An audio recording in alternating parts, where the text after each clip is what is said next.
সুপ্রিয় শিক্ষার্থী, আমি অনিল কুমার বিশ্বাস বারাবাজার ডিগ্রি কলেজের পক্ষ থেকে দ্বাদশ শ্রেণীর উচ্চতর গণিত দ্বিতীয় বর্ষের ক্লাসে তোমাদেরকে আমি স্বাগত জানাচ্ছি।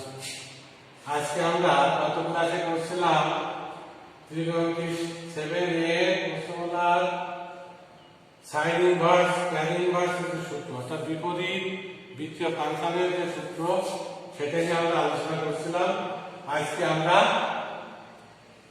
সমস্যাগুলি নিয়ে কথা বলব।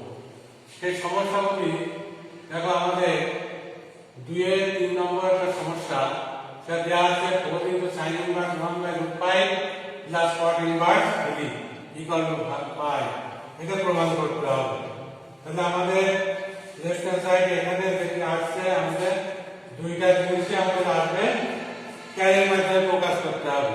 তাহলে ক্যারের মাধ্যমে প্রকাশ করতে গেলে আমাদের এই চিত্র একে, যে সমমিতি বিপরীত চিত্র, এই চিত্র একে আমাদের এটা দেখাতে হবে।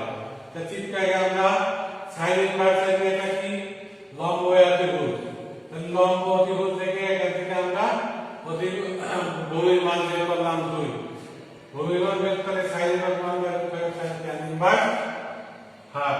তাহলে আমাদের আর কট ইনভার্স এর বিপরীত আছে tan, তাহলে tan ইনভার্স 1/3। তাহলে এই দুটো আমাদের এই সূত্র tan inverse x plus tan inverse y equal to tan inverse x plus y by 1 minus xy। এই সূত্র অ্যাপ্লাই করে আমরা এখানে লিখলাম, তাতে পেলাম কি tan ইনভার্স 1। এই tan ইনভার্স 1 এর মান হচ্ছে π/4, tan ইনভার্স 1 এর মান হচ্ছে π/4। তাহলে 4 কেটে গেল, আমাদের আসলো 5। এইভাবে কিন্তু আমরা এই সমস্যাগুলি করতে পারবো চিত্রের মাধ্যমে। চিত্র একে আমরা একটা থেকে আরেকটায় যেতে পারবো, সাইন থেকে পথে যাওয়া যাবে, সাইন থেকে টেনে যাওয়া যাবে, সেইভাবে কিন্তু আমরা এগুলো করবো। যদি এখানে মাইনাস থাকতো, আমরা মাইনাসের সূত্র অ্যাপ্লাই করতে হবে, এখানে মাইনাস, এখানে মাইনাস, এভাবে আমরা করতে পারবো। তাহলে আমরা আগামী ক্লাসে আমরা আরো কিছু সমস্যাগুলি আছে আমাদের সবাই সূত্রের আলোকে, সেগুলো আমরা করার চেষ্টা করবো।